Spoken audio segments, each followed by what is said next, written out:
मैं दुनिया के सबसे महान मार्शल कबीले का युवा लॉर्ड हूं। मेरे पिता अस्तित्व में बचे केवल 9 युद्ध संतों में से एक हैं। और फिर भी 3 साल पहले किए गए एक वादे के कारण मैंने पूरे 3 साल एक सिंप कहलाते हुए बिताए। ठीक उसी समय जब मेरे पिता मुझे पूरी तरह से बेदखल करने के लिए पर्याप्त क्रोधित थे, सब कुछ बदल गया। साउथ ईस्ट मार्शल यूनिवर्सिटी के परिसर में लूना एक गंभीर भाव के साथ मुझे घूरती है। जैन, वह कहती है, मैं गर्भवती हूं। मैं तुम्हें मुझसे शादी करने का एक मौका दे रही हूं। मेरी चौंकती हुई आंखें उसके हाथ का पीछा करते हुए उसके सपाट पेट तक जाती हैं। 3 साल। मैंने पूरे 3 साल लूना के सिम के रूप में बिताए हैं। 3 साल पहले मैं लांसिंग में तब आया था जब दक्षिण पूर्व स्टारगेट की रक्षा करने वाले मास्टर युद्ध में मारे गए थे। अपने अंतिम क्षणों में मास्टर लिनन ने अपनी सबसे प्रिय बेटी लूना को मेरी देखभाल में सौंप दिया था। मैं मना करने ही वाला था, लेकिन तभी चीट सिस्टम सक्रिय हो गया। इसका कार्य सरल था। 3 वर्षों तक लूना के समर्पित सिंप के रूप में कार्य करें और उसके बाद मुझे सिस्टम से भारी पुरस्कार मिलेंगे। कोई और विकल्प न होने के कारण मैंने अपने मास्टर के साथ 3 साल का समझौता किया। वे 3 साल शुद्ध पीड़ा थे। लूना दिन ब दिन और अधिक अपमानजनक होती गई और मेरे पास पुरस्कारों के लिए साथ देने के अलावा कोई विकल्प नहीं था।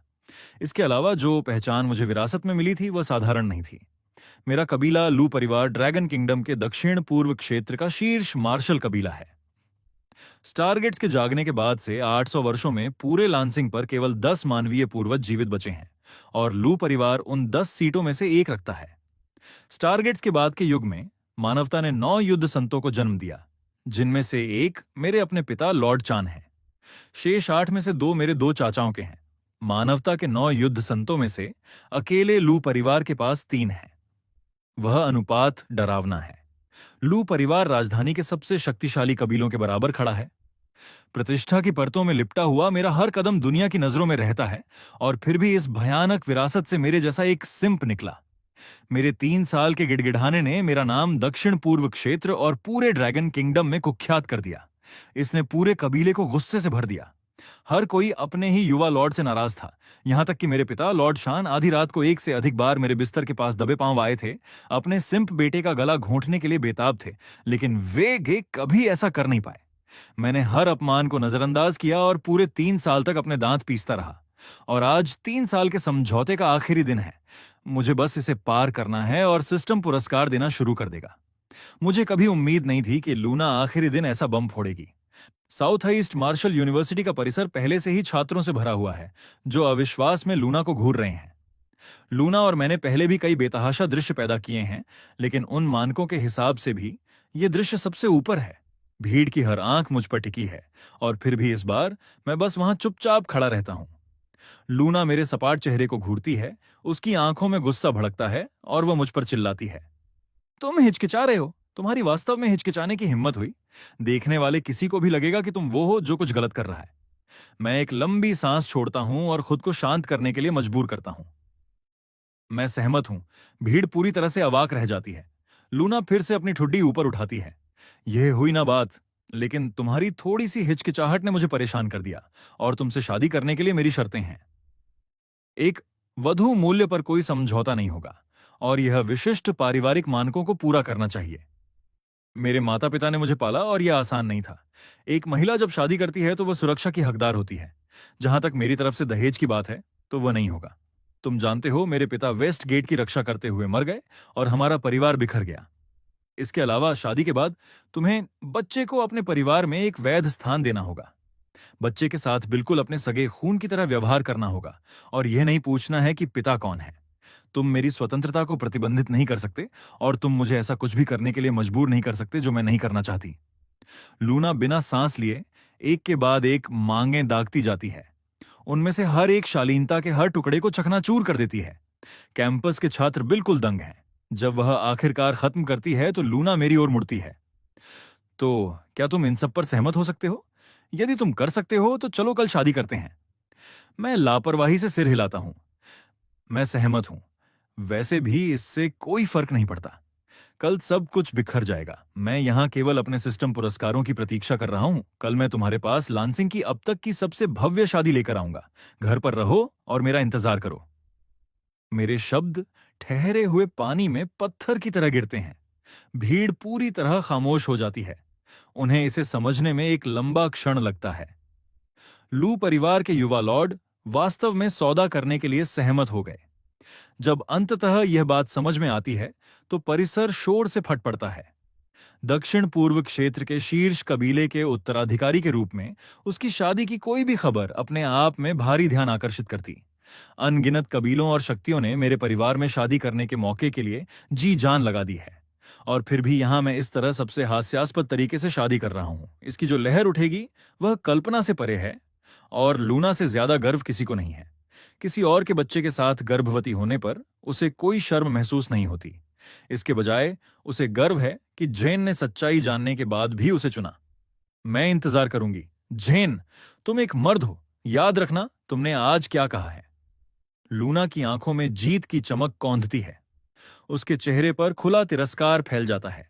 चाहे वह कितनी भी बेतहाशा हरकत करे, चाहे वह कितनी भी दूर जाए, उसकी गंदगी साफ करने के लिए हमेशा कोई ना कोई होगा, और वह कोई और नहीं, दक्षिण पूर्व क्षेत्र के शीर्ष कबीले का युवा लॉर्ड है। उसके पास वास्तव में एक हुनर है। मैं एक शांत मुस्कान देता हूं। चिंता मत करो, कल मैं तुम्हें तुम्हारे सपनों की शादी दूंगा। लूना की आंखें अचानक बदल जाती हैं। ओह, मुझे अभी दो और बातें याद आईं।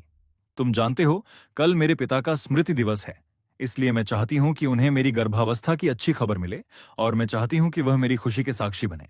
इसलिए मैं चाहती हूं कि तुम स्मारक में उपस्थित सभी लोगों के सामने घोषणा करो कि तुम मुझसे शादी कर रहे हो। ठीक है, मैं सहमत हूं। मैं कल समय पर वहां पहुंच जाऊंगा। सच तो यह है कि आखिरी चीज जो मैं चाहता हूं वह अपने मास्टर के स्मृति दिवस पर कोई हंगामा खड़ा करना है। लेकिन लूना मास्टर लिन की सबसे प्यारी बेटी थी। उनके अंतिम क्षणों में उनकी एकमात्र चिंता यही थी। वह ऐसी व्यक्ति बन गई है, ये कुछ ऐसा है जो मास्टर लिन कभी नहीं चाहते। मेरे सहमत होने का कारण आंशिक रूप से अपनी गरिमा को पुनः प्राप्त करना है, और आंशिक रूप से इसलिए क्योंकि मुझे अभी भी लूना को जगाने की एक हल्की सी आशा है। यदि वह आशा विफल हो जाती है तो वैसा ही सही। मैंने अपने मास्टर की खातिर एक आखिरी प्रयास पहले ही कर दिया है। मेरा विवेक साफ है। जैसे ही भीड़ सुनती है कि समय तय हो गया है, वे पूरी तरह से आपा खो देते हैं। युद्ध संत के स्मारक पर उस व्यक्ति की अपनी बेटी दूसरे आदमी के बच्चे को कोख में लिए लू परिवार के युवा लॉर्ड का प्रस्ताव स्वीकार कर रही है। अकेला यह दृश्य ही बिल्कुल पागलपन भरा है। अगर मास्टर लिन इसे दूसरी दुनिया से देख पाते तो क्या वे रोते या हंसते। भीड़ में फुसफुसाहट होने लगती है। हर कोई जानता है कि युद्ध संत का स्मारक न केवल प्रमुख कबीलों को बल्कि अनगिनत आम लोगों को भी आकर्षित करता है जो अपना सम्मान देने आते हैं। इस कार्यक्रम को कवर करने वाले हर प्रमुख मीडिया आउटलेट को जोड़ लें तो कोई कल्पना भी नहीं कर सकता कि यह कितना बेतहाशा होने वाला है। लूना आत्मसंतुष्टि से झूम रही है। वह अब पूरी तरह खुश है। कल मिलते हैं फिर। मैं देखूंगी कि तुम कितने गंभीर हो। बात खत्म हुई। मैं पीछे मुड़े बिना मुड़कर चला जाता हूं, साफ और सीधा, कोई हिचकिचाहट नहीं। मैं अपने पीछे एक ऐसी भीड़ छोड़ जाता हूं जो बोलने के लिए बहुत हैरान है। जैसे जैसे समय बीतता है, यह खबर साउथ ईस्ट मार्शल यूनिवर्सिटी से जंगल की आग की तरह पूरे दक्षिण पूर्व क्षेत्र में फैल जाती है। जैसे ही यह खबर आती है, यह प्रतिक्रियाओं का विस्फोट कर देती है। यूनिवर्सिटी छोड़ने के बाद मैं अपनी limited edition Longi sports car में बैठता हूं और सीधे स्टार होल्ड सिटी में वॉर सेंट मकबरे की ओर जाता हूं। मैदान पहले से ही उन आगंतुकों से भरा हुआ है जो एक दिन पहले सम्मान देने आए हैं। विशाल स्थान के हर कोने में फूल और चढ़ावे भरे हुए हैं। मेरे मास्टर का सम्मान करने के लिए व आने के लिए आप सभी का धन्यवाद। काफी देर हो गई है, कृपया आप घर जाइए। जैसे ही मैं ये शब्द कहता हूं, ओल्ड जैन मैदान खाली करना शुरू कर देता है। कुछ ही क्षणों में कभी हलचल से भरा मकबरा पूरी तरह से स्थिर और शांत हो जाता है। मैं श्वेत श्याम तस्वीर के सामने खड़ा होता हूं और 3 बार झुकता हूं। मास्टर, मैं आपसे मिलने आया हूं। जहां तक लूना की बात है, इन 3 वर्षों में मैंने वह सब किया जो मैं कर सकता था। अब जब 3 साल का समझौता खत्म हो गया है, तो मैं अब उसकी निगरानी नहीं करूंगा, क्योंकि आगे भी ऐसा करना केवल उसे चोट पहुंचाएगा। मुझे उम्मीद है कि आप समझ सकते हैं कि कल जो होगा वह एक तरह से आपकी ओर से उसे दिया गया मेरा आखिरी सबक है। यह उसे तोड़ सकता है या उसे बचा सकता है, लेकिन परिणाम जो भी हो, मुझे उम्मीद है कि आप मुझे दोष नहीं देंगे। मैं 3 बार और झुकता हूं, फिर उस दयालु और कोमल चेहरे को देखते हुए सन्नाटे में खड़ा हो जाता हूं। मैं उस दिन अपने मास्टर की आंखों के भाव के बारे में सोचता हूं जिस दिन उन्होंने इस दुनिया को छोड़ा था। वह व्यक्ति जिसे दुनिया एक अजेय युद्ध संत कहती थी। उनके अंतिम क्षण में उनकी आंखों में प्रकाश की वह अंतिम किरण अपनी बेटी के लिए चिंता के अलावा कुछ नहीं थी। वापस साउथ ईस्ट मार्शल यूनिवर्सिटी में एक ट्रेनिंग रूम के अंदर काले चश्मे पहने एक युवा सहायक दरवाजे से अंदर घुसता है और नोवा की ओर एक फोन बढ़ाता है। Miss, miss. नोवा अपने चेहरे से पसीना पोंछती है और जिज्ञासा के साथ फोन लेती है। उसकी नजर स्क्रीन के शीर्ष पर मौजूद हेडलाइन पर पड़ती है। इसमें लिखा है, लूना गर्भवती है। कल युद्ध संत लिन की पुण्यतिथि पर जेन सार्वजनिक रूप से प्रस्ताव देगा। पूरे कुछ सेकंड के लिए नोवा का सुंदर चेहरा आने वाले तूफान की तरह काला पड़ जाता है। मास्टर लिन के 3 शिष्य थे, नोवा और मैं और लूना। नोवा और मुझे हमेशा बचपन के प्रेमी के रूप में देखा जाता था। हर किसी ने मान लिया था कि हम एक जोड़ा हैं। लेकिन जिस क्षण मैंने बिना किसी सीमा के लूना के लिए सिंपिंग शुरू की, नोवा और मैं अलग हो गए, जब तक कि हम अजनबी नहीं बन गए। फिर भी यह हेडलाइन नोवा की शालीनता की हर आखिरी कतरन को चकनाचूर कर देती है। कल मास्टर का स्मृति दिवस है। इन दोनों के लिए इस तरह की हरकत करना मास्टर का सरासर अपमान है। नोवा इसे स्वीकार नहीं कर सकती। वह हथियार भंडारण कक्ष में घुसती है और एक विशाल क्लीवर, बड़ा चाकू, को खंड दर खंड जोड़ना शुरू करती है। कुछ ही समय में उसके पास एक ब्लेड है जिसका हैंडल लगभग 4 मीटर लंबा है। फिर नोवा उस 4 मीटर के क्लीवर को अपने कंधे पर उठाती है और भूमिगत पार्किंग गैरेज की ओर दौड़ पड़ती है। वह विशाल ब्लेड को स्पोर्ट्स कार के ऊपर रखती है। एक टैंक की तरह बना वाहन पूरी गति से गैरेज से बाहर निकलता है। कुछ ही क्षणों बाद नोवा उस 4 मीटर के क्लीवर को लेकर आती है, जो बिल्कुल गुस्से से भरी हुई है, और सीधे मकबरे के मैदान में घुस जाती है। वह कब्र के पास पहुंचती है और मुझे उम्मीद के मुताबिक वहीं खड़ा पाती है। लंबे समय बाद मिले नोवा। 4 मीटर की दूरी पर खड़ी नोवा एक हाथ से विशाल क्लीवर पकड़ती है और उसे एक ही शक्तिशाली छाप में घुमाती है। कड़कड़ाती हवा एकदम शांत हो जाती है। ब्लेड रुक जाता है, मेरे गले पर सटा हुआ। क्या तुम्हारा दिमाग कचरे से भरा है? क्या तुम्हें पता है कि बाहर लोग तुम्हारे और लू परिवार के बारे में क्या कह रहे हैं? नोवा वास्तव में इसे समझ नहीं पा रही है।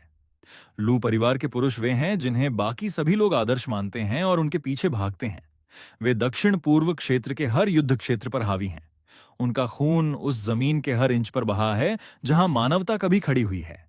यहां तक कि राजधानी के सबसे शक्तिशाली कबीले भी लू परिवार के सामने अहंकार करने की हिम्मत नहीं करेंगे। और फिर भी एक कबीले के इस ऊंचे अजेय विशालकाय वृक्ष से मेरे जैसा एक सिंप निकला। नोवा की आंखें निराशा से भर जाती हैं। एक धड़कन के बाद वह निराशा संकल्प में बदल जाती है। तुम और लूना जो भी करो वह मेरा काम नहीं है, लेकिन अगर तुम में से किसी ने भी कल मास्टर के स्मारक पर हंगामा करने की हिम्मत की, तो मैं इस ब्लेड का उपयोग तुम दोनों के सिर काटने के लिए करूंगी। लॉर्ड शान कबीले के प्रमुख की सीट पर बैठे हैं। उनकी निगाहें बर्फ जैसी ठंडी हैं। वह अपने पैरों पर खड़े हो जाते हैं और एक ही हथेली के प्रहार से उनकी कस्टम एलॉय कुर्सी चकनाचूर हो जाती है। मैं उस लापरवाह लड़के का सिर खुद काट दूंगा। वह कमरे में अपनी नजर घुमाते हैं और बोलते हैं, बुजुर्गों, निश्चिंत रहें। मैं लॉर्ड शान इस विवाह के पूरी तरह से खिलाफ हूं। यदि वह लापरवाह लड़का आगे बढ़ने पर अड़ा रहता है और हमारे कबीले को अपरिवर्तनीय क्षति पहुंचाता है, तो मैं व्यक्तिगत रूप से उसे युवा लॉर्ड की उपाधि से वंचित कर दूंगा या उसे स्टारलॉक टावर के अंदर बंद कर दूंगा और उसकी खेती को नष्ट कर दूंगा। कबीले के ग्रेट हॉल के अंदर लू परिवार के हर वरिष्ठ सदस्य के चेहरे पर काला भाव है। लॉर्ड शान का व्यक्तिगत आश्वासन सुनकर वे थोड़ा शांत होते हैं। दम घोंटने वाला तनाव कुछ समय तक बना रहता है, इससे पहले कि लॉर्ड शान की उम्र का एक मध्यम आयु वर्ग का व्यक्ति अंततः बोलता है। ओल्ड लिन एक ऐसे व्यक्ति थे जो सम्मान के हर अंश के हकदार थे। उन्होंने स्टारगेट के लिए आखिरी बूंद तक खून बहाया। भले ही लिन परिवार का पतन हो गया है, हमारा लू परिवार लोगों को उनके ओहदे से नहीं आंकता और उनके साथ वैवाहिक गठबंधन स्वीकार्य होता। लेकिन उस युद्ध संत की बेटी लूना जैसी कैसे निकली? क्या त्रासदी है? दूसरे बुजुर्ग ने आह भरी। इन सब बातों को एक तरफ रखते हैं। कल वॉर सेंट लिन का स्मारक समारोह है। क्या हम वहां जा रहे हैं या नहीं? इस पर बाकी सभी वरिष्ठ सदस्यों की निगाहें लॉर्ड शान पर टिक गईं। हम न केवल जा रहे हैं, बल्कि मैं व्यक्तिगत रूप से सम्मान देने के लिए वहां मौजूद रहूंगा। और अगर उस लापरवाह लड़के ने वहां कोई तमाशा करने की हिम्मत की, तो मैं, लॉर्ड शान, उसे वहीं ढेर कर दूंगा। कोई दया नहीं दिखाई जाएगी। लॉर्ड शान को वास्तव में आग बबूला देखकर बुजुर्गों ने आगे कुछ नहीं कहा। तभी पहले बुजुर्ग ने बात उठाई। बाई परिवार की लड़की के साथ झेन की सगाई का क्या होगा? बाई परिवार के कुछ वरिष्ठ सदस्य तो शुरू से ही जैन के खिलाफ थे। अब जब यह स्कैंडल सामने आया है तो वे लोग फिर से हंगामा कर सकते हैं। हो सकता है कि वे सगाई तोड़ने के लिए वहां पहुंच जाएं या शायद न भी आएं। कमरा फिर से खामोश हो गया। कुछ ही समय पहले लू परिवार के बुजुर्गों ने मेरी सगाई तय की थी। दूसरी पक्ष पूर्वी क्षेत्र के बाई परिवार के मुखिया की बेटी एवा थी। बाई परिवार पूर्वी क्षेत्र का शीर्ष मार्शल कबीला है और पूर्वी स्टारगेट की रक्षा करता है। इसके ऊपर एवा के पास अस्तित्व में सबसे दुर्लभ ट्रिपल एस ग्रेड प्रतिभा है। मुझसे शादी करना वास्तव में उसके लिए अपने स्तर से नीचे शादी करने जैसा होता। इसी वजह से बाई परिवार के कई वरिष्ठ सदस्यों ने कड़ा विरोध किया था, लेकिन बाई परिवार के मुखिया ने उन सभी को दरकिनार कर अपनी सहमति दे दी थी। लॉर्ड शान ने थके हुए होने के कारण अपनी नाक का सिरा दबाया। अगर यह रिश्ता टूटता है तो टूटने दो। अगर बाई परिवार सगाई तोड़ने के लिए आता है तो उन्हें आने दो, सब लोग शांत रहें, मैं इसे संभाल लूंगा। उसी क्षण बाई परिवार के मीटिंग हॉल के भीतर वरिष्ठ सदस्यों का एक समूह इकट्ठा हुआ है। चलो चलो एवा, अंकल, हाओ, तुम्हें लू परिवार के उस सिंप को खुद को मूर्ख बनाते हुए दिखाने ले जा रहे हैं। और कौन आना चाहता है? बाई परिवार के पूरे वरिष्ठ नेतृत्व को आज की छुट्टी दी जाती है। सब मेरे साथ वॉर सेंट्स मेमोरियल चलो। अंकल हाओ का विशाल शक्तिशाली शरीर कमरे में भरा हुआ है और उनकी गूंजती हंसी शहर के ऊपर आसमान को हिला देती है। उन्होंने एवा का हाथ पकड़ा और दरवाजे की ओर चल दिए। लू परिवार की सगाई का विरोध करने वाले बाई परिवार के बुजुर्गों की भीड़ हंसते हुए अंकल के पीछे दौड़ पड़ी। वे सब मुझे खुद को अपमानित करते हुए देखने के लिए बेताब थे। एवा नहीं हिली। वह अपने पिता लॉर्ड बाई की ओर देखने के लिए मुड़ी। लॉर्ड बाई ने अपने उत्साहित बड़े भाई को देखा और आह भरी। आप जो चाहें करें, लेकिन भाई, जब आप वहां हो तो बहुत आगे ना बढ़ें और टूटी हुई सगाई का जिक्र ना करें। अंकल हाउ जोर से हंसे। अरे भाई, वह वॉर सेंट्स मेमोरियल है। मुझे पता है कि मर्यादा कहां है। मैं बस एवा को शो दिखाने के लिए साथ ले जा रहा हूं। रही बात टूटी हुई सगाई की, तो वह मेरी भतीजी का मामला है। मैं व्यक्तिगत रूप से आमने सामने इससे निपट लूंगा। इसके साथ ही अंकल हाउ एवा को हॉल से बाहर खींच ले गए और वरिष्ठ सदस्यों की भीड़ को सीधे वॉर सेंट्स मेमोरियल की ओर ले चले। ओल्ड जंग भड़कती हुई सुर्खियों को देखते हैं और अपनी खोपड़ी तक एक सिहरन महसूस करते हैं। वह मेरी ओर देखते हैं। युवा लॉर्ड, इस समय जनता की प्रतिक्रिया लू परिवार के प्रति बहुत शत्रुतापूर्ण है। इससे कोई फर्क नहीं पड़ता। मैं मास्टर लिन की कब्र के सामने पूरी तरह शांत खड़ा हूं। यह सब अपेक्षित था। जब दक्षिण पूर्व क्षेत्र के शीर्ष कबीले का युवा लॉर्ड ऐसा कोई स्टंट करता है तो उसके बाद जो भी सार्वजनिक हंगामा होता है, उसमें से कुछ भी मुझे आश्चर्यचकित नहीं करता। क्या आप सच में कुछ नहीं करने वाले, युवा लॉर्ड? और क्या आप वाकई कल लूना को प्रपोज करने जा रहे हैं? मैं मुस्कुराया। तुम ज्यादा सोच रहे हो। मैं लूना को प्रपोज कैसे कर सकता हूं? ओल्ड जेन, मुझे तुमसे एक काम चाहिए। अपने हर संपर्क का उपयोग करो। मुझे 3 दिनों के भीतर पता चाहिए कि लूना के बच्चे का पिता कौन है। समझ गया? मैं तुरंत शुरू करता हूं। मैं ओल्ड जंग की आकृति को ओझल होते देखता हूं, फिर अपनी नजर वापस कब्र के पत्थर पर टिका देता हूं। मैंने ओल्ड जंग को लूना की गर्भावस्था की जांच करने के लिए भेजा है। इसका कारण लूना की परवाह करना नहीं है। यह उस समय की बात है जब मेरे मास्टर का निधन हुआ था। उन्होंने कुछ चीजें मेरी देखरेख में छोड़ी थीं, लेकिन वे चीजें कोई विरासत नहीं है और वे कभी मेरे लिए नहीं थीं। मैं तो बस उनका एक अस्थायी संरक्षक हूं। उन चाबियों को खोलने के लिए उन लोगों का इंतजार करना होगा जो उनके भाग्य में लिखे हैं। इसके बारे में अफवाहें सालों से चल रही हैं। ज्यादातर लोगों का मानना है कि यह मास्टर लिन द्वारा छोड़ी गई विरासत है, इसलिए मुझे संदेह है कि किसी ने पहले से ही उस विरासत पर अपनी नजरें गड़ा दी हैं और लूना का इस्तेमाल मेरे खिलाफ एक हथियार के रूप में किया जा रहा है। कुछ ही समय बाद ओल्ड जेन वापस आते हैं। युवा लॉर्ड, इस गर्भावस्था के पीछे, पर्दे के पीछे जो परिवार के विक्टर जो का हाथ होने का संदेह है, लेकिन पुष्टि करने में अभी और समय लगेगा। जांच जारी रखो, उस पर कड़ी नजर रखो। रात की हवा एक ब्लेड की तरह काट रही है, ठंडी और अकेली। मैं जाने का कोई इरादा न रखते हुए मास्टर लिन के मकबरे के सामने खड़ा रहता हूं। मैं भोर होने तक यहीं खड़े रहने की योजना बना रहा हूं, सिस्टम पुरस्कारों के आने का इंतजार कर रहा हूं। जैसे जैसे वह क्षण निकट आता है, भले ही मैंने खुद को मानसिक रूप से तैयार कर लिया है, फिर भी मेरा दिल तेजी से धड़क रहा है। आखिर मैंने पूरे 3 साल तक सिंप का नाम ढोया है। जो अब बजने वाला है वह केवल एक सिस्टम नोटिफिकेशन नहीं है। ये वह रीढ़ है जिसे बहुत लंबे समय तक झुकने के लिए मजबूर किया गया था और अब वह आखिरकार सीधी हो रही है। तभी जैसे ही घड़ी में आधी रात का समय होता है, सिस्टम की घंटी बिल्कुल समय पर बजती है। बधाई हो, खिलाड़ी। 3 साल का सिम पैक्ट समाप्त हो गया है। समझौते के बाद के पहले दिन आपको एक कॉम्बैट ऑनरा क्योर स्लॉट सीड प्राप्त हुई है। जैसे ही मैं इनाम देखता हूं, मेरे चेहरे पर बेतहाशा खुशी दौड़ जाती है। किंवदंती के अनुसार जब एक मार्शल अभ्यासी साधना के एक निश्चित क्षेत्र को उसके पूर्ण शिखर तक धकेलता है, तो एक युद्ध आभा प्रकट होती है। ये आभाएं दुश्मनों को उनकी रूह तक हिला सकती हैं और युद्ध का रुख मोड़ सकती हैं। ये सच्ची शक्ति और प्रतिभा की पहचान है। मेरी मार्शल प्रतिभा की रेटिंग हमेशा ग्रेड ए रही है और सिस्टम अभी अभी सक्रिय हुआ है। फिर भी इसने पहले ही मेरी प्रतिभा की समस्या को पूरी तरह से हल कर दिया है। अगले ही क्षण मेरे दिमाग के अंदर एक अराजक तूफान उठता है। मेरे मस्तिष्क में एक चीरने वाली, फाड़ने वाली पीड़ा का विस्फोट होता है, लेकिन दर्द जितनी तेजी से आता है उतनी ही तेजी से चला भी जाता है। ठीक 3 सेकंड बाद सब कुछ सामान्य हो जाता है। उस पल मुझे पता चलता है कि मेरे दिमाग के अंदर एक अराजक क्षेत्र प्रकट हो गया है। यह एक हथेली से बड़ा नहीं है और इसके केंद्र में एक अकेला कमल पूर्ण स्थिरता में तैर रहा है। सिस्टम फिर से बचता है। पुरस्कार स्तर को 1 स्टार से 8 स्टार तक रैंक किया गया है, जिसमें 8 स्टार उच्चतम है। प्रत्येक दिन खिलाड़ी स्वचालित रूप से एक यादृच्छिक पुरस्कार प्राप्त करता है। क्योर स्लॉट सीड 8 सितारा दुर्लभ पुरस्कार है। मैं अपनी आंखों में उमड़ती खुशी को रोक नहीं पा रहा हूं। पूरे लांसिंग में 100 से अधिक युद्ध आभाएं आधिकारिक तौर पर दर्ज की गई हैं। यह विशेष आभा उन अभिलेखों में से किसी में भी दिखाई नहीं देती है। लेकिन अगर सिस्टम इसे अधिकतम 8 सितारों पर रेट करता है, तो यह संभवतः निम्न स्तर का नहीं हो सकता। पहले ही दिन एक शीर्ष स्तर की युद्ध आभा। यहां से आगे ये केवल आसान होता जाएगा।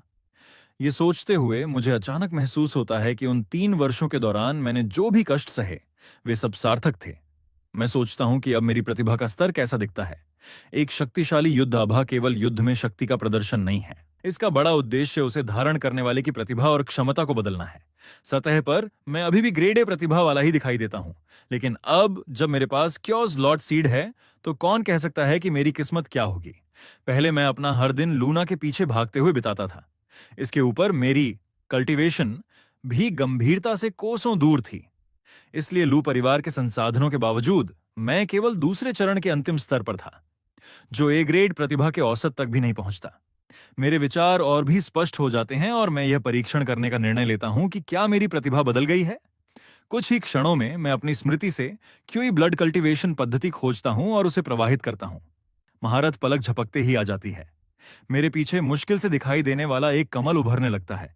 उसकी कली अभी भी बंद है और उससे एक रहस्यमयी ऊर्जा निकल रही है। अगर इस समय कोई मुझे देख रहा होता तो वह दंग रह जाता, क्योंकि जैसे जैसे कमल ऊपर उठता है, उसके आसपास का स्थान मुड़ने और मरोड़ने लगता है और मुझे ऐसा महसूस होता है जैसे मैं स्वयं क्यों के भीतर खड़ा हूं। सबसे आश्चर्यजनक बात यह है कि कमल के चारों ओर जुगनू की तरह प्रकाश के छोटे छोटे बिंदु हर दिशा से अंतहीन रूप से प्रवाहित होकर मेरे शरीर में समा रहे हैं। मेरे भीतर कुछ एक धधकती भट्टी की तरह दहाड़ता है। आधे घंटे से भी कम समय में मैं तीसरे चरण में पहुंच जाता हूं, एक ही पल में। और फिर भी प्रकाश के बिंदु बिना रुके आते रहते हैं, जो मेरी साधना को और ऊपर ले जाते हैं। बिना महसूस किए पूरी रात बीत जाती है। मेरी साधना ने एक ही झटके में लंबी छलांग लगाई है और पूरी तरह से सुदृढ़ हो गई है। तीसरे चरण के अंतिम स्तर पर पहुंचते ही भोर हो जाती है। अंततः आकाश में उजाला फैल जाता है। पूरे ड्रैगन किंगडम में अनगिनत मार्शल कबीले और मार्शल शक्तियां, साथ ही आम लोगों की भीड़ परिवहन के हर उपलब्ध साधन का उपयोग करके देश के हर कोने से एक ही गंतव्य की ओर उमड़ पड़ती है। आज के दिन शिंग सिटी ऊर्जा से जीवंत है। सुबह सवेरे युद्ध संत लिन के मकबरे के द्वार खोले जाते हैं। लिन परिवार के मुखिया एल्डर नाम एक साफ सफेद औपचारिक सूट पहनकर अंदर आते हैं। उनके पीछे लिन परिवार के मुख्य सदस्य आते हैं। लूना उनके बीच है, जो एल्डर नाम के ठीक पीछे चल रही है। एल्डर नाम चिंतित होकर लूना की ओर पीछे मुड़कर देखते हैं। लूना, कल रात तुमने जो मांगे रखी थीं, क्या वे कुछ ज्यादा नहीं हैं? क्या लू परिवार वास्तव में सहमत होगा? लूना उपहास करती है। हाँ, लू परिवार सहमत हो या ना हो, इससे कोई फर्क नहीं पड़ता। जब तक जैन सहमत है, उतना ही काफी है। इन सभी वर्षों में मैंने जो कुछ भी मांगा, भले ही लू परिवार ने कड़ा विरोध किया, जैन ने हमेशा मेरे लिए उसे पूरा किया। एल्डर नाम इस पर धीरे से सिर हिलाते हैं। मैंने पहले जो कुछ भी किया था, उसे याद करके उनका आत्मविश्वास थोड़ा लौट आता है। जब से मास्टर लिन गिरे थे, लिन परिवार ने अपना स्तंभ खो दिया था और पूरी तरह से बिखर गया था। एक शीर्ष मार्शल कबीले से गिरकर तीसरे दर्जे तक पहुंच गया था। लेकिन जब से यह सिंप आया, साधना के संसाधन हर दिशा से लिन परिवार में बहने लगे, जिससे लिन परिवार अकेले ही तीसरे दर्जे से दूसरे दर्जे तक पहुंच गया। इसके बिना एक 7वें रैंक के ग्रैंड मास्टर के रूप में एल्डर नाम का स्तर कबीले को तीसरे दर्जे पर भी मुश्किल से रख पाता। वह पहले से ही उनकी सीमा थी। फिर भी लू परिवार द्वारा प्रदान की गई हर चीज को अपनी जेब में रखने के बावजूद एल्डर नाम के मन में मेरे लिए केवल तिरस्कार है। मकबरे पर मैं धीरे धीरे जागता हूं। साधना की पूरी रात मुझे समय की एक सांस से ज्यादा कुछ नहीं लगती। जब मैं अपना वर्तमान स्तर जांचता हूं तो मैं खुद भी थोड़ा हैरान रह जाता हूं। दूसरे चरण के अंत से तीसरे चरण के अंत तक पहुंचना केवल एक रैंक की छलांग है, लेकिन शीर्ष संसाधनों के बावजूद ट्रिपल एस ग्रेड प्रतिभा वाला कोई व्यक्ति भी इतनी तेजी से आगे नहीं बढ़ सकता था। ऐसा लगता है कि क्योस लॉर्ड सीड की युद्ध आभा ने मुझे मेरी कल्पना से कहीं अधिक भयानक प्रतिभा प्रदान की है। तभी मैं लूना को आते हुए देखता हूं। चलो, मेहमानों का स्वागत करने में मदद करो, वह कहती है, फिर मुड़कर प्रवेश द्वार की ओर चल देती है। जब हम मकबरे के द्वार पर पहुंचते हैं तो नोवा पहले से ही मेहमानों का स्वागत कर रही होती है, लेकिन लूना का दिल धड़कना बंद कर देता है क्योंकि नोवा के पैरों के पास 4 मीटर लंबा चमकता हुआ क्लीवर पड़ा है। जैसे जैसे समय बीतता है, मकबरा भर जाता है और अंदर बाहर हर इंच जगह पर लोगों की भीड़ जमा हो जाती है। युद्ध संत की प्रतिष्ठा और विरासत अपने आप में प्रमाण है। मृत्यु के बाद भी लोग याद रखते हैं कि उन्होंने मानवता को क्या दिया। मुझे आश्चर्य है कि क्या लू परिवार का युवा लॉर्ड वाकई आज युद्ध संत की बेटी को प्रपोज करने वाला है। इस दृश्य को देखते हुए मेहमान आपस में बातें करते हैं और बातचीत अनिवार्य रूप से मेरी ओर मुड़ जाती है।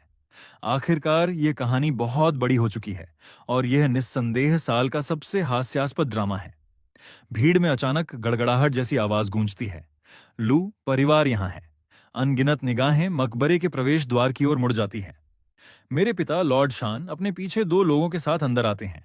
पहले बुजुर्ग और दूसरे बुजुर्ग मेरे 2 बड़े चाचा। लॉर्ड शान ड्रैगन किंगडम के 10 युद्ध संतों में से एक हैं। लू परिवार के अन्य 2 युद्ध संत स्थायी रूप से स्टारगेट और एबिस पर तैनात रहते हैं। पहले और दूसरे बुजुर्ग दोनों 8वीं रैंक के गोल्डन बॉडी ग्रैंडमास्टर्स हैं। लू परिवार एक युद्ध संत और 2 गोल्डन बॉडी ग्रैंडमास्टर्स के साथ पहुंचा है। उन्होंने लिन परिवार को उनकी हैसियत से कहीं ज्यादा सम्मान दिया है। लॉर्ड शान के मकबरे के सामने झुकने के बाद उनकी निगाहें सीधे मुझ पर पड़ती हैं और मेरी धड़कनें तेज हो जाती हैं। मैं उनसे निकलने वाली हत्या की भावना को महसूस कर सकता हूं। इसमें एक ऐसे पिता का स्पष्ट स्वाद है जो अपने ही बेटे से व्यक्तिगत रूप से निपटने के लिए तैयार है। फिर लॉर्ड शान एल्डर नाम की ओर मुड़ते हैं। लिन परिवार के युद्ध संत ने कभी अकेले वेस्ट गेट को संभाला था, जिससे लू परिवार की रीइंफोर्समेंट्स के पहुंचने के लिए समय मिल सका। यदि दक्षिण पूर्व क्षेत्र का वेस्ट गेट गिर जाता तो दक्षिण पूर्व क्षेत्र के 3 अरब लोग धूल में मिल जाते। मास्टर लिन मानवता के लिए, ड्रैगन किंगडम के लिए अपनी आखिरी सांस तक लड़े। यह गोल्डन बॉडी मैरो एलिक्सिर लिन परिवार को एक उपहार है, इस उम्मीद के साथ कि यह लिन परिवार को फिर से उठने में मदद करेगा। लॉर्ड शान के हाथ हिलाने के साथ ही गोल्डन बॉडी मैरो एलिक्सिर की एक बोतल प्रकट होती है। भले ही लिन परिवार के हालिया व्यवहार ने उन्हें गहराई से निराश किया है, लेकिन बुनियादी सम्मान दिखाया जाना चाहिए। जैसे ही भीड़ सुनती है कि लू परिवार क्या लाया है, पूरा स्थान गूंज उठता है। गोल्डन बॉडी मैरो एलिक्सियर की एक पूरी बोतल एक 8वीं रैंक के गोल्डन बॉडी योद्धा को बनाने के लिए पर्याप्त है। वास्तव में लू परिवार महान है। एल्डर नाम एक पल के लिए जम जाते हैं, फिर उनके चेहरे पर उत्साह छा जाता है। गोल्डन बॉडी मैरो एलिक्सियर, मैं अभी 7वें रैंक का ग्रैंड मास्टर हूं। क्या यह बोतल वही नहीं है जिसकी मुझे 8वीं रैंक तक पहुंचने के लिए जरूरत है? लूना यह सुनती है और वह भी हैरान रह जाती है। लू परिवार वास्तव में एक स्मारक समारोह में इतनी कीमती चीज लेकर आया है, उसे इसकी उम्मीद नहीं थी। फिर लूना को अचानक एहसास होता है। यह निश्चित रूप से इसलिए है क्योंकि लॉर्ड शान जानते हैं कि जैन आज मुझे प्रपोज कर रहा है, इसीलिए वह खुद आए और उपहार लाए। वह पहले से ही मुझे अपनी बहू मान रहे हैं। इस विचार पर लूना का आत्मविश्वास आसमान छूने लगता है और एक और विचार पीछे आता है। मुझे अपनी मांगों की सूची को फिर से तैयार करने की जरूरत है। अगर वे गोल्डन बॉडी मैरो एलिक्सिर को ऐसे ही बांट रहे हैं तो लू परिवार मेरी कल्पना से कहीं अधिक अमीर है। एल्डर नाम और लूना को अपनी औकात से बाहर की चीजें देखते हुए पाकर लॉर्ड शान उनसे बात करने की जहमत नहीं उठाते। वह औपचारिकताएं पूरी करते हैं और अतिथि क्षेत्र की ओर लौट जाते हैं। तभी काले औपचारिक सूट में एक युवक अंदर आता है। यह विक्टर जो परिवार दक्षिण पूर्व क्षेत्र का दूसरा सबसे बड़ा मार्शल कबीला है और इस क्षेत्र की शीर्ष वित्तीय शक्ति भी है। जबकि लू परिवार मार्शल युद्ध का निर्विवाद राजा है, जो परिवार ने दक्षिण पूर्व क्षेत्र के हर कोने में अपने व्यावसायिक हितों को फैलाया है, जिससे वे धन के मामले में निर्विवाद नंबर 1 बन गए हैं। अब जब दक्षिण पूर्व क्षेत्र का दूसरा सबसे बड़ा कबीला पहुंच गया है, तो भीड़ की सभी निगाहें उनकी ओर मुड़ जाती हैं और शोर फिर से बढ़ जाता है। हर कोई इस बात पर भी ध्यान देता है कि जो परिवार क्या लाया है। जैसा कि सभी जानते हैं, जो परिवार और लू परिवार के बीच हमेशा से प्रतिद्वंद्विता रही है। दूसरे स्थान पर बैठकर कौन खुश रहा है? ये गोल्डन जिनसिंग मैरो एलिक्सिर की 2 बोतलें हैं। कृपया इन्हें स्वीकार करें। लिन परिवार के प्रमुख विक्टर, जो अपना हाथ हिलाते हैं और उनके पीछे से एक सेवक एलिक्सिर की 2 बोतलें लेकर आगे बढ़ता है। भीड़ दहाड़ उठती है। जो परिवार न केवल उसी प्रकार का उपहार लाया, बल्कि उन्होंने 2 गुनी मात्रा में लाया। संदेश स्पष्ट है, यह एक सीधी चुनौती है। जो परिवार वास्तव में जो परिवार है, गहरी जेबें और कोई शर्म नहीं। अब तक एल्डर नाम अपनी उत्तेजना पर काबू नहीं पा रहे हैं। उनका चेहरा व्यावहारिक रूप से चमक रहा है। विक्टर, जो मकबरे तक चलते हैं, अपना नमन पूरा करते हैं, लूना पर एक नजर डालते हैं, फिर उनकी निगाहें मुझ पर टिक जाती हैं। आज आपके प्रपोजल के लिए शुभकामनाएं। विक्टर, जो अपना हाथ बढ़ाते हैं, पूरी ईमानदारी के भाव से मेरी ओर देखते हैं। भीड़ की सांसें थम जाती हैं। माहौल पल भर में कई डिग्री गिर जाता है, क्योंकि लॉर्ड शान के चेहरे पर साफ कालापन छा गया है। हर कोई अपनी सांसें रोक लेता है, हर आंख मुझ पर टिकी है। मैं एक हल्की सी मुस्कान देता हूं। धन्यवाद, मैं करूंगा। मैं हाथ बढ़ाकर विक्टर जो से हाथ मिलाता हूं। उसी क्षण भीड़ में मौजूद हर व्यक्ति इसे महसूस करता है। लॉर्ड शान से हत्या की भावना की एक लहर उठती है। मुझे इतना शांत और संयमित देखकर विक्टर, जो थोड़ा हैरान है, उन्हें यकीन नहीं है कि क्यों, लेकिन मेरे बारे में कुछ पहले से अलग महसूस होता है। हाथ मिलाना उतनी ही जल्दी खत्म हो जाता है जितनी जल्दी शुरू हुआ था, और विक्टर, जो अतिथि क्षेत्र की ओर लौट जाते हैं। एक एक करके प्रमुख कबीले और शक्तियां सम्मान देने के लिए आगे बढ़ते हैं। 3 घंटे बाद औपचारिक कार्यवाही आखिरकार समाप्त हो जाती है, लेकिन हवा से एक अजीब सा तनाव कभी नहीं जाता, जो मकबरे के मैदान पर टूटने के इंतजार में किसी तूफान की तरह लटका रहता है। जैसे ही समारोह समाप्त होता है, इससे पहले कि भीड़ तितर बितर हो, एल्डर नाम आगे बढ़ते हैं। वह एक गहरी सांस लेते हैं और खुलकर मुस्कुराते हैं। सम्मानित अतिथियों, कृपया अभी न जाएं। वॉर सेंट लिन के इस स्मरण दिवस पर एक और मामला घोषित करना है। जहां तक उस मामले की बात है, मुझे लगता है कि आप में से अधिकांश ने पहले ही सुन लिया होगा। वह एक गर्व भरी मुस्कान देते हैं और मेरी और लूना की ओर देखते हैं। जैसे ही वे शब्द गूंजते हैं, भीड़ में मौजूद हर व्यक्ति चौकन्ना हो जाता है। बातचीत पल भर में बंद हो जाती है। हर प्रमुख मीडिया आउटलेट का हर कैमरा पागलों की तरह अपनी जगह बदलता है। सभी एक साथ लूना और मुझ पर टिक जाते हैं। हम हर चीज का केंद्र बन जाते हैं। लूना एल्डर नाम की आंखों में देखती है, एक जानती हुई मुस्कान देती है और आगे बढ़ती है। जेन, मैंने पूरी रात इसके बारे में सोचा और मैं तुम्हारा प्रस्ताव स्वीकार करती हूं, लेकिन मैं उस तरह की इंसान हूं जो चीजों को सरल रखती है, इसलिए मेरी मांगें मामूली हैं। वह मास्टर लीन के मकबरे को देखती है। उसके चेहरे पर सच्ची भावना का एक अंश है। जेन, मुझे और कुछ नहीं चाहिए, मुझे बस एक वादा चाहिए। इस खास दिन पर, इन सभी गवाहों के सामने, मेरे पिता के सामने, कल मैंने जो कुछ भी बताया था उसके अलावा, हमारी शादी के बाद तुम्हें लिन परिवार को अपना पूरा समर्थन देना होगा। इसके ऊपर मैंने एक वधू मूल्य की सूची तैयार की है। यह मेरी सुरक्षा है। मुझे उम्मीद है कि तुम सहमत हो सकते हो। आखिरकार एक नए परिवार में शादी करने वाली महिला को सुरक्षित महसूस करने की जरूरत होती है, और मैं एक बच्चे को कोख में लिए हुए हूं। जैसे ही वे शब्द गूंजते हैं, भीड़ में मौजूद हर व्यक्ति खामोश हो जाता है। कुछ बहुत गलत लग रहा है। वह बच्चा जिसे वह लेकर चल रही है, निश्चित रूप से जेन का नहीं है, और वह इसे बार बार उठा रही है। इसे वधू मूल्य के लिए लाभ के रूप में इस्तेमाल कर रही है। उसे इस तरह की हिम्मत किसने दी? लूना खुद से पूरी तरह संतुष्ट है। उसकी आंखों में तिरस्कार की एक झलक कौंधती है। वह अपने मन में वधू मूल्य की सूची को दोहराती है। यह सिंप कितना उबाऊ है। मैं चाहे जो भी कहूं, वह तुरंत सहमत हो जाता है। रीढ़हीन। ध्यान से सुनो। मेरे पिता मानवता के लिए विपत्ति का सामना करते हुए मारे गए। मुझे दक्षिण पूर्व क्षेत्र में रसातल के नीचे एक एनर्जी माइन चाहिए। क्या यह बहुत अधिक है? मैं गर्भवती होने के बावजूद तुमसे शादी कर रही हूं, इसलिए मुझे दक्षिण पूर्व क्षेत्र में लू परिवार की हिस्सेदारी का 10% चाहिए। क्या यह बहुत अधिक है? इसके अलावा तुमसे शादी करने के बाद मैं पूर्ण व्यक्तिगत स्वतंत्रता की मांग करती हूं। तुम मुझे नियंत्रित नहीं कर सकते। तुम्हें मुझे संजोना होगा और मुझसे प्यार करना होगा। तुम मेरे साथ दुर्व्यवहार नहीं कर सकते।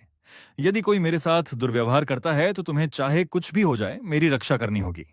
और एक बार जब बच्चा पैदा हो जाए और लू परिवार के नाम पर पंजीकृत हो जाए तो तुम्हें बच्चे की पूरी जिम्मेदारी लेनी होगी। लूना बिना रुके लगभग 30 मांगें दाग देती है। हर एक मांग किसी परी कथा की कल्पना जैसी लगती है। भीड़ हर नई वस्तु के साथ अपनी आंखें सिकोड़ने लगती है। जब लूना आखिरकार खत्म करती है तो हर सिर मेरी ओर मुड़ जाता है। वे मुझे पूरी तरह से अनरीडेबल पाते हैं, शुरू से अंत तक शांत। अतिथि क्षेत्र में कोई अपनी मुट्ठियां इतनी जोर से भींचकर बैठा है कि वे सफेद पड़ गई हैं। वह वॉर सेंट प्रेशर को पूरी तरह से छोड़ने और इस जगह के हर आखिरी दर्शक को मिटा देने की इच्छा से लड़ रही है। नोवा की 4 मीटर की क्लीवर अचानक कहीं से उसकी पकड़ में आ जाती है। उसकी पकड़ की ताकत से वह चरमरा रही है। जेन, तुम्हें मेरी शर्तों से कोई समस्या नहीं है ना? बिल्कुल कोई समस्या नहीं है। इस पर मकबरे पर मौजूद भीड़ पूरी तरह से अपना आपा खो देती है। पूरा स्थान अफरा तफरी में बदल जाता है। लूना की अहंकारी मुस्कान और भी चौड़ी हो जाती है। लेकिन ठीक उसी क्षण मैं बोलता हूं, लेकिन लूना, तुम वास्तव में किससे शादी करने की कोशिश कर रही हो? इस तरह की सूची के साथ यह वधु मूल्य कुछ अलग ही है। नोवा का ब्लेड हवा में ही थम जाता है। लॉर्ड शान की उंगलियां बीच में ही रुक जाती हैं। भीड़ पूरी तरह स्थिर हो जाती है। लूना पलकें झपकती है। झेन, तुम्हारा क्या मतलब है? तुम मेरे मास्टर की बेटी हो, तुम मेरी जूनियर हो, तुम अब गर्भवती हो। यदि तुम वास्तव में किसी ऐसे प्रभावशाली व्यक्ति को ढूंढ सकती हो जो आगे आए और इस सौदे को स्वीकार करे, तो तुम्हारी सीनियर के रूप में मैं तुम्हारे लिए वास्तव में खुश हूं।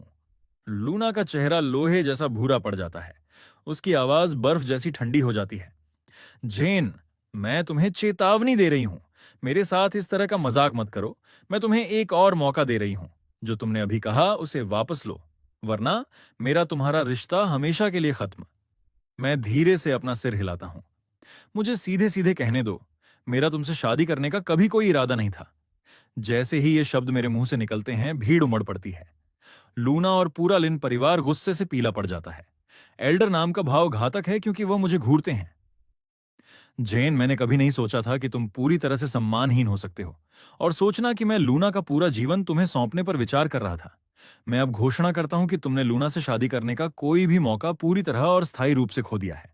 इसके अलावा, क्योंकि पीछे हटने वाले तुम हो, लिन परिवार के नुकसान की भरपाई तुम्हें करनी होगी। इस तरह सार्वजनिक रूप से अपनी बात से मुकरना न केवल लिन परिवार का अपमान है, बल्कि खुद युद्ध संत का अपमान है। इसलिए चाहे कुछ भी हो, तुम्हें अपने मास्टर की कब्र के सामने घुटने टेकने होंगे और माफी मांगनी होगी। इसके ऊपर लूना ने जो वधु मूल्य सूचीबद्ध किया है, तुम्हें मुआवजे के रूप में उसका एक हिस्सा देना होगा। हम लिन परिवार के लोग समझदार हैं। 1/3 हिस्सा काफी होगा, अन्यथा मैं ग्रैंडमास्टर के रूप में अपने नाम की बाजी लगा दूंगा और इस मामले को लू परिवार की चौखट तक ले जाऊंगा। एल्डर नाम मुआवजे के बहाने वधु मूल्य वसूलने के लिए कड़ा रुख अपना रहे हैं। मैं उनकी ओर उसी निगाह से देखता हूं जिससे आप किसी ऐसे व्यक्ति को देखते हैं जो पूरी तरह से अपना मानसिक संतुलन खो चुका हो। मेरे होठों के कोने पर खिंची मुस्कान हर सेकंड के साथ और चौड़ी होती जा रही है।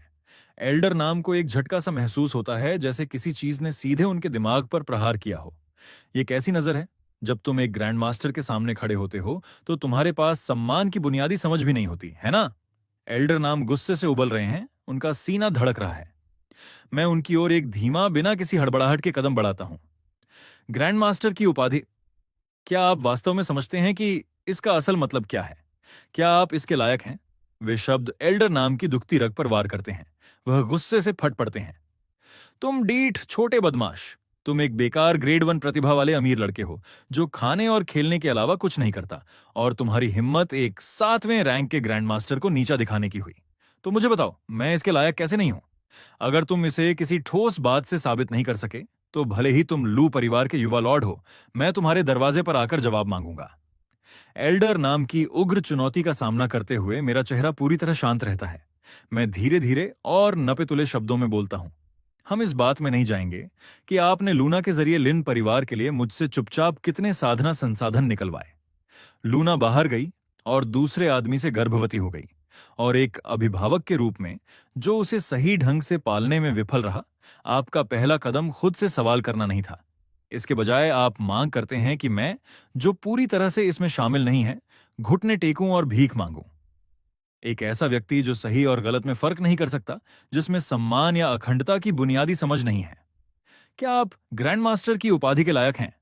जैसे ही मैं खत्म करता हूं, एल्डर नाम पूरी तरह से अपना आपा खो देते हैं। उनके शरीर से हत्या की भावना, किलिंग इंटेंट, फूट पड़ती है। तुम मौत मांग रहे हो, एक लापरवाह युवा गुंडा जो ग्रैंड मास्टर का न्याय करने की हिम्मत कर रहा है। आज मैं तुम्हारे पिता की जगह तुम्हें अनुशासन सिखाऊंगा। एल्डर नाम अपनी जगह से गायब हो जाते हैं। अगले ही पल वह सीधे मेरे सामने प्रकट होते हैं। उनका हाथ मेरे गले की ओर झपटता है, लेकिन उसी क्षण हवा में एक तेज तड़कने की आवाज आती है।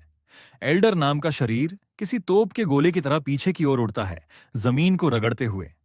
इससे पहले कि वह दूर जा पाते, उनके बगल में एक आकृति प्रकट होती है। यह ओल्ड जंग है। वह एल्डर नाम को जमीन के ठीक ऊपर क्षैतिज रूप से उड़ते हुए देखते हैं और एक ठंडी हंसी हंसते हैं। तुम खुद को समझते क्या हो? ओल्ड जंग अपनी उंगलियां फैलाते हैं, एल्डर नाम को चेहरे से पकड़ते हैं और उन्हें जमीन में दे मारते हैं। मैं अपनी नजर लूना की ओर घुमाता हूं। कुछ ऐसी सच्चाइयां हैं जो मुझे लगता है कि तुम्हें सुनने की जरूरत है। इसके साथ मैं एक मीडिया रिपोर्टर के पास जाता हूं और माइक्रोफोन ले लेता हूं। हर कैमरा, ऑपरेटर और पत्रकार पूरी तरह जमकर मुझे घूरते हैं। मैं सीधा खड़ा होता हूं और बोलता हूं, आज से 3 साल पहले मेरे मास्टर लिन ने स्टारगेट पर लड़ाई खत्म की और अपने मरते हुए शरीर को सतह पर वापस खींच लाए। अपने अंतिम क्षणों में उन्होंने मुझे एक निर्देश दिया था। अगले 3 वर्षों के लिए उनकी बेटी लूना मुझसे जो कुछ भी मांगे, मुझे बिना किसी शर्त के सहमत होना था। मैंने अपनी जुबान दी थी। 3 साल तक मैंने उसे निभाया, और जैसा कि आप सभी ने देखा, मैं वह सिंप बन गया जिस पर दुनिया हंसती थी। लेकिन आज वह 3 साल का समझौता खत्म हो गया है। वादा यहीं खत्म होता है। अब मेरा लूना पर कोई कर्ज नहीं है। जैसे ही वे शब्द गूंजते हैं, लूना का चेहरा पूरी तरह जम जाता है। मेरे शब्दों ने पूरी भीड़ में एक शॉकवेव भेज दी है। नोवा गतिहीन खड़ी है, स्तब्ध। उसका हाथ उस विशाल क्लीवर पर टिका है जो अपनी जगह पर जम गया है। यहां तक कि लॉर्ड शान, जो एक युद्ध संत हैं, दुर्लभ अनिश्चितता के साथ पलकें झपकते हैं, सच को समझने की कोशिश करते हुए। भीड़ एक संक्षिप्त क्षण के लिए अपनी सांसें रोक लेती है, फिर शोर मच जाता है। लूना के दिमाग में सब कुछ बज रहा है। मैंने अभी जो खुलासा किया उससे वह पूरी तरह से हक्की बक्की रह गई है। असंभव, बिल्कुल असंभव। लूना जमी हुई खड़ी है, इसे स्वीकार करने में असमर्थ। उसकी आंखों में अविश्वास भरा है। तो फिर मुझे इसके बारे में पता क्यों नहीं था जहन? तुमने यह सब सिर्फ शादी से पीछे हटने के लिए बनाया है। तुम किस तरह का खेल खेल रहे हो? तुम बस मेरी और बच्चे की जिम्मेदारी नहीं लेना चाहते? मैं एक ठंडी मुस्कान देता हूं। मुझे यह आखिरी बार कहने दो। आज मैंने जो भी शब्द बोले हैं वे सच हैं। मैंने 3 साल के समझौते को पूरा किया। इस पल से तुम्हारा और मेरा रिश्ता खत्म। लूना, यह आखिरी बार है जब मैं तुम्हें अपनी जूनियर कहूंगा। इसके साथ वहां मौजूद सभी लोगों की आंखों के सामने मैं मुड़ता हूं और मास्टर लिन की कब्र के सामने घुटने टेकता हूं।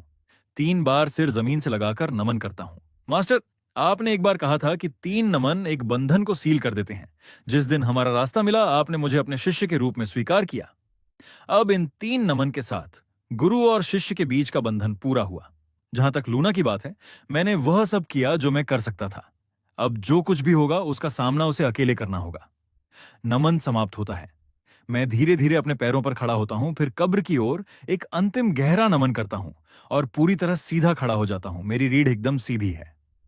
लूना मुझे घूरती है, इस पूरे दृश्य से विचलित होकर भीड़ में हो रही फुसफुसाहट को सुनती है। लूना को अभी भी विश्वास नहीं हो रहा है। तुमने वास्तव में सिर्फ शादी से पीछे हटने के लिए मेरे पिता के साथ अपना बंधन तोड़ दिया। मैं जवाब में कुछ नहीं कहता। मेरी खामोशी उसके भीतर एक सिहरन पैदा कर देती है। उसका चेहरा गुस्से से उबल जाता है। अब मुझे समझ आया।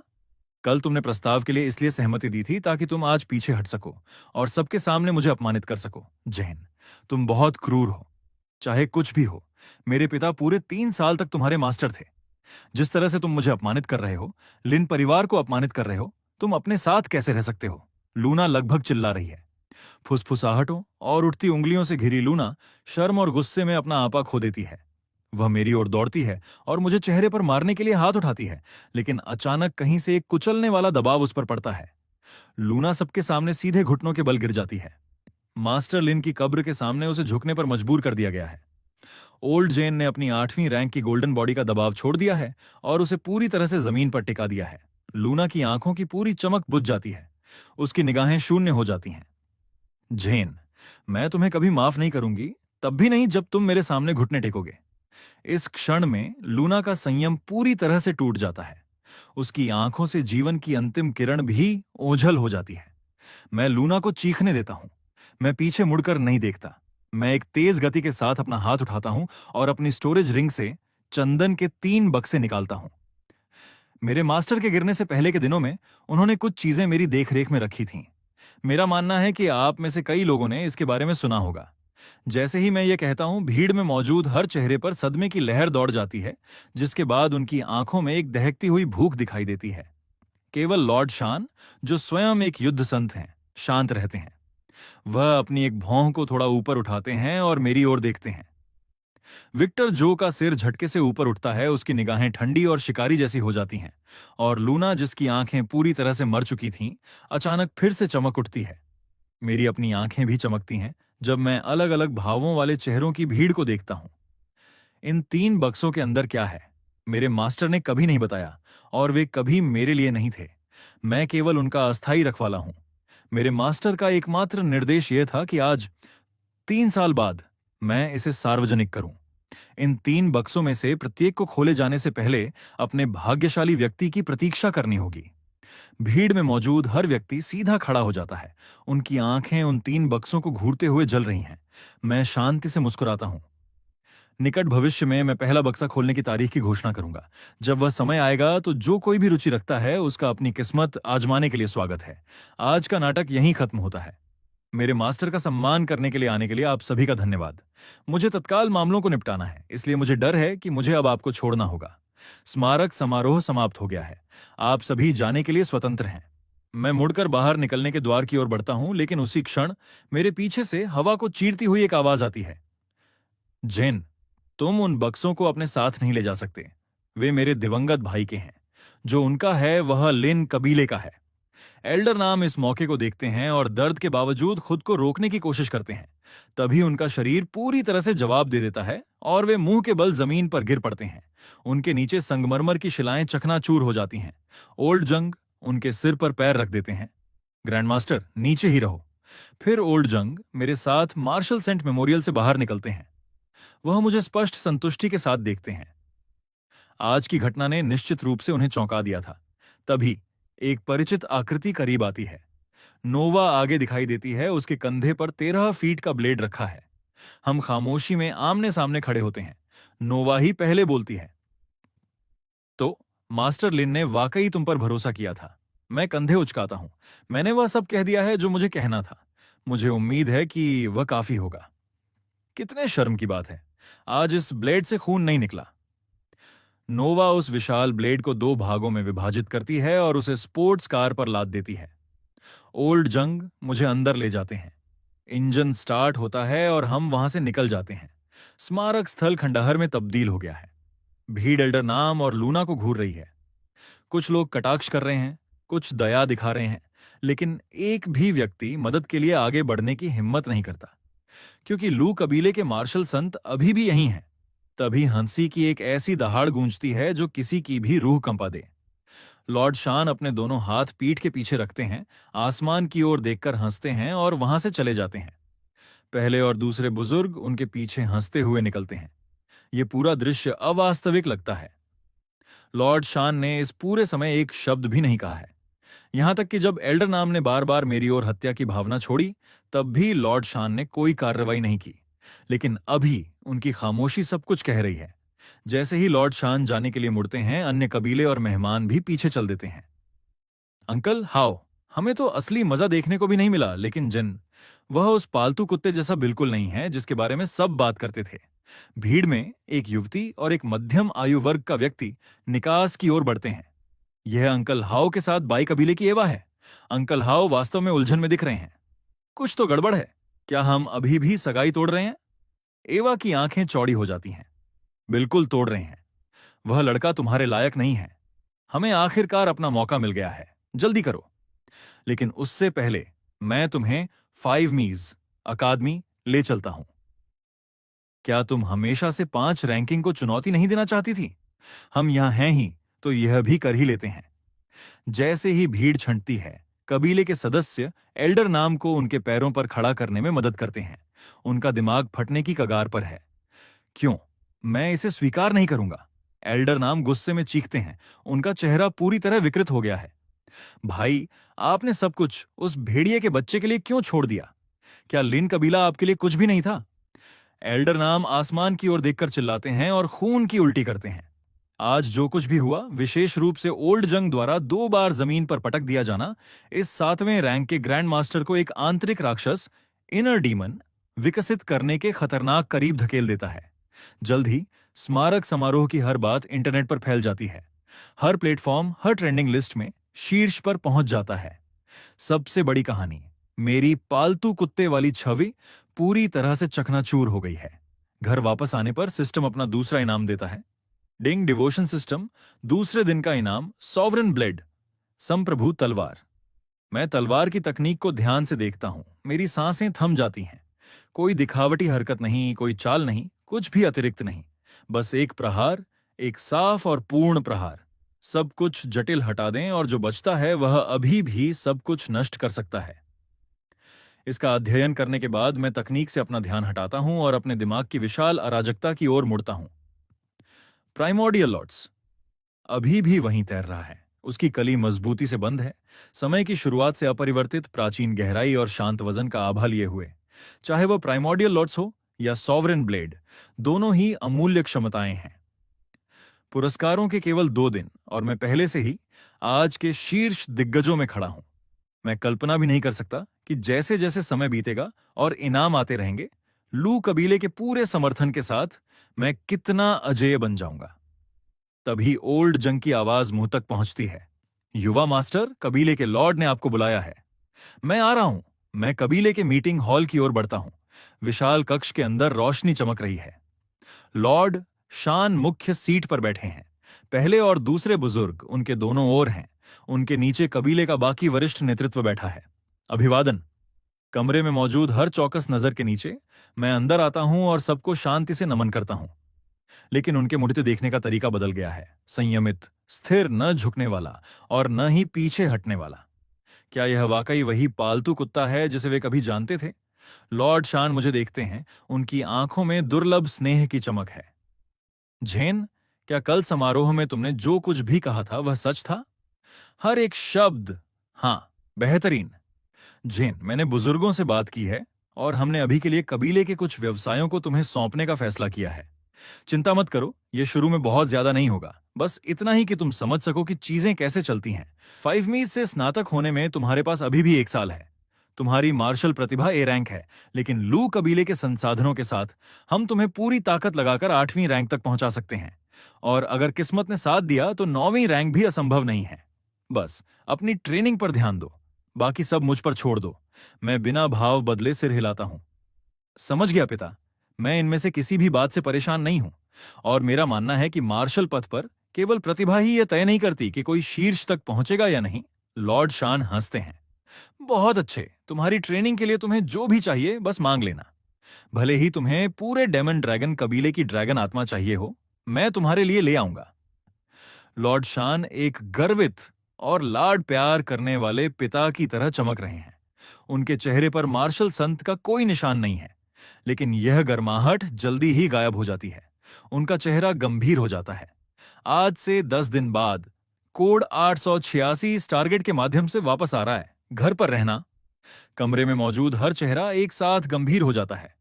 मैं रुकता हूं, फिर मुझे याद आता है स्टारगेट और रसातल के खिलाफ अंतहीन युद्ध में हर साल हजारों मानव योद्धा मारे जाते हैं। कोड 886 का मतलब है कि इस साल के शहीद योद्धाओं की 886वीं लहर घर वापस आ रही है। मेरा चेहरा सख्त हो जाता है। समझ गया। एक और बात, बाई कबीले की लड़की हाल ही में दक्षिण पूर्व क्षेत्र में दिखाई दी है।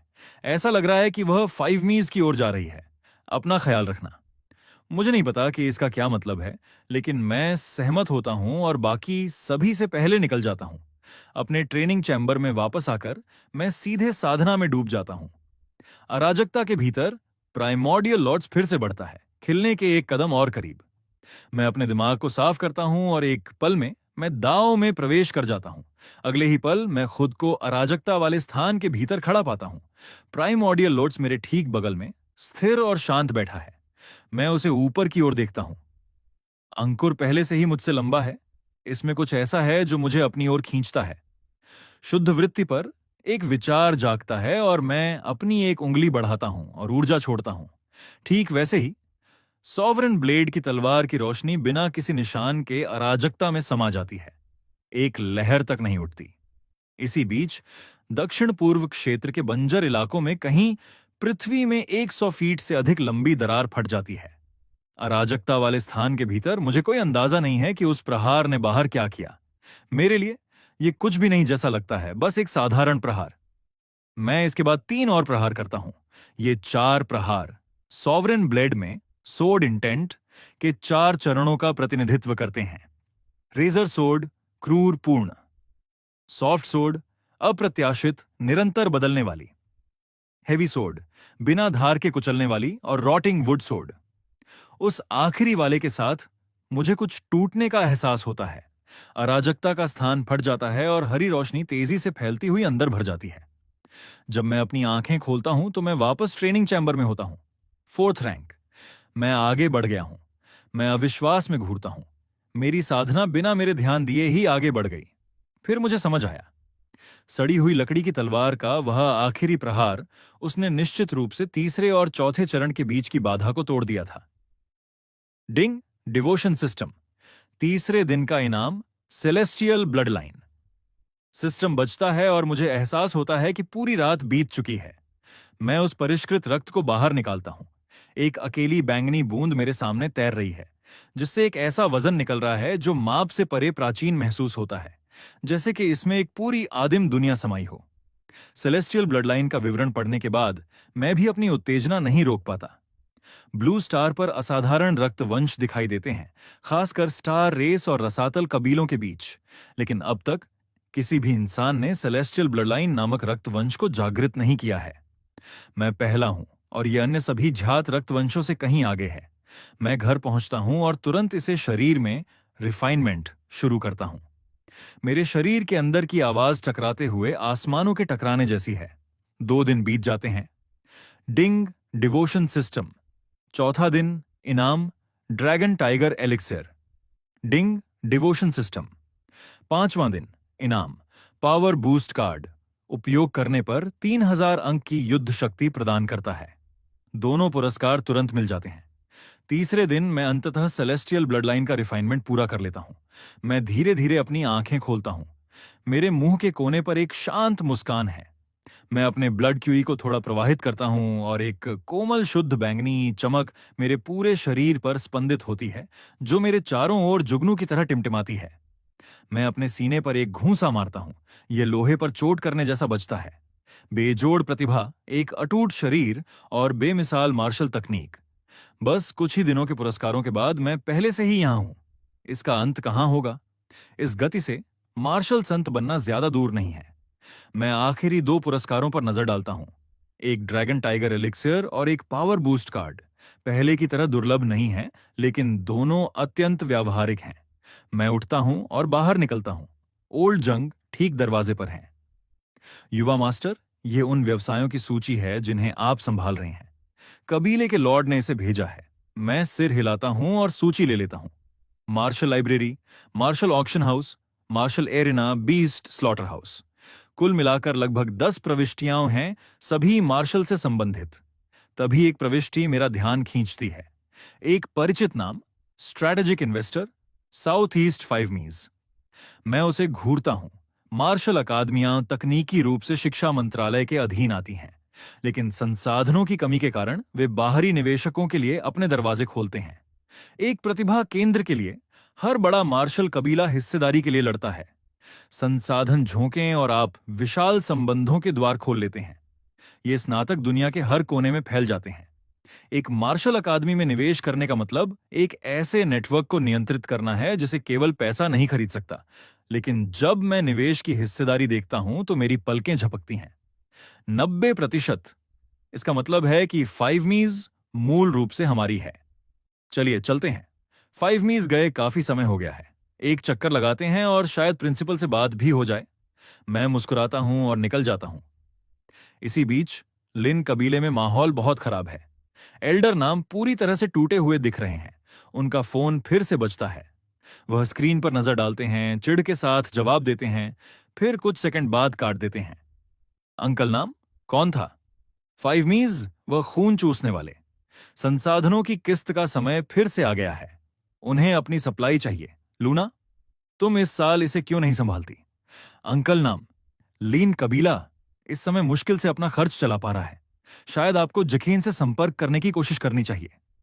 लेकिन अंकल, जो हुआ उसके बाद जेन और मेरा रिश्ता खत्म हो चुका है। लूना उस समारोह को याद करती है, विशेष रूप से उन ठंडी दूर की आंखों को, और उसका आत्मविश्वास कम हो जाता है। क्या तुम्हें नहीं लगता कि उस दिन जेन के व्यवहार में कुछ गड़बड़ थी? आपका क्या मतलब है? जेन हमेशा तुम्हारी बात मानता था, कभी पीछे नहीं हटता था। उसने कहा कि यह तुम्हारे पिता की मरते समय की इच्छा थी। लेकिन सोचो, मेरे भाई ने तुम्हें कभी लाड प्यार से नहीं बिगाड़ा। क्या वह वास्तव में अपने मृत्युशैया पर ऐसा कहते? जाहिर है, जेन के पास कुछ ऐसा था जो वह कह नहीं सकता था। मैं इस बारे में सोच रहा हूं। उस दिन को पीछे मुड़कर देखें तो लॉर्ड शान पर्दे के पीछे से खेल रहे होंगे। शायद उन्होंने तुम्हारा इस्तेमाल करके जेन को धमकी दी थी। वह अचानक आई ठंडक क्रूरता नहीं थी, वह सुरक्षा थी। गहराई में वह आज भी तुमसे प्यार करता है। जो इतने लंबे समय तक तुमसे प्यार करता रहा हो, वह बस ऐसे ही नहीं रुक जाता। एल्डर नाम अपने हाथ पीठ के पीछे बांधकर पूरे आत्मविश्वास के साथ बात कर रहे हैं। उन्हें यकीन है कि उन्होंने कहानी की हर गुत्थी सुलझा ली है। लूना की आंखें चमक उठती हैं। पिछले कुछ दिनों का बोझ एक बार में उतर जाता है। मैं अभी जेन को ढूंढने जा रही हूं। अगर वह माफी मांगता है और हमारे संसाधनों का भुगतान कर देता है तो मैं उसे माफ कर सकती हूं। लेकिन अगर वह जिद्दी बना रहा तो मैं रिश्ता खत्म कर दूंगी। यहां तक कि बच्चा होने के बाद भी मैं उसे मुझे या बच्चे को देखने नहीं दूंगी। वह मुड़ती है और बाहर निकल जाती है। 5 मीज के ट्रेनिंग ग्राउंड पर मैं जोर से छींकता हूं, फिर सीधे प्रिंसिपल के ऑफिस की ओर चलता रहता हूं। तभी सामने एक आकर्षक आकृति दिखाई देती है। नोवा को देखते ही उसकी आंखों में आश्चर्य की लहर दौड़ जाती है। फिर वह गायब हो जाती है। उसकी जगह उसकी सामान्य ठंडी उदासीनता ले लेती है। नोवा एक छोटी सूखी हंसी हंसती है। यहां 3 साल से नामांकित हो और यह केवल दूसरी बार है जब मैंने तुम्हें वास्तव में देखा है। कम से कम इस बार तुम लूना के पीछे नहीं घूम रहे हो। मैं अपना गला साफ करता हूं। क्या मैं तुम्हारे लिए वाकई इतना बेकार हूं? नोवा फिर से उपहास करती है। बेकार? तुम एक असली इंसान की तरह केवल मास्टर लिन के समारोह में ही लगे थे। इससे पहले कि मैं जवाब दे पाता, लूना आ जाती है। जेन, तुम वाकई यहां हो। कुछ ही दिनों के अंतराल में वह पहले वाले अधिकार वाले भाव में वापस आ गई है। उसका हर शब्द नियंत्रण से भरा है। जेन को पता होगा कि मैं आऊंगी, इसलिए उसने मेरा इंतजार किया। मुझे आश्चर्य नहीं है कि वह यहां है। मुझे पहले से ही पता था कि अकादमी में लिन कबीले की हिस्सेदारी मुझसे जुड़ी हुई थी। लेकिन उसका रवैया कुछ अजीब लग रहा है। मैं थोड़ा भौहें सिकोड़ता हूं। क्या तुम्हें कुछ चाहिए? मेरा एक सवाल है। अगर तुमने उस दिन सगाई रद्द नहीं की होती, अगर तुमने मुझे प्रपोज किया होता, तो लॉर्ड शान ने तुम्हारे साथ क्या किया होता? वह जाहिर तौर पर मुझे मार देते। लूना ने धीरे से सांस छोड़ी। जैसा कि अंकल नाम ने कहा था, जेन के पास वास्तव में ऐसे कारण थे जिन्हें वह साझा नहीं कर सकता था। मैं तुम्हें माफ करती हूं जेन, लेकिन बहुत उत्साहित मत हो। मुझे वधू मूल्य नहीं चाहिए। मुझे कोई बड़ी शादी नहीं चाहिए। आखिर ये तुम्हारा बच्चा नहीं है जिसे मैं लेकर चल रही हूं। मैं समझती हूं कि लॉर्ड शान को कबीले के सम्मान की चिंता है। मैं उसे समझती हूं। लेकिन मेरी एक शर्त है। तुम्हें मेरे पिता के सामान को दूसरों को देने का क्या अधिकार है? मैं इसकी अनुमति नहीं दूंगी। उन्हें मुझे वापस कर दो। वे चीजें लिन कबीले की हैं। लूना का लहजा बिल्कुल आदेश जैसा है। बहस की कोई गुंजाइश नहीं। उसे इस तरह देखकर मुझे लगभग उसके लिए दुख होता है। यह महिला कुछ दिन पहले की हर बात भूल गई लगती है और उसे अभी भी लगता है कि वह मुझसे शादी कर रही है। वह क्या सोच रही है? मास्टर लिन ने वे चीजें उन लोगों के लिए छोड़ी थीं जो उन्हें पाने के भाग्य में थे।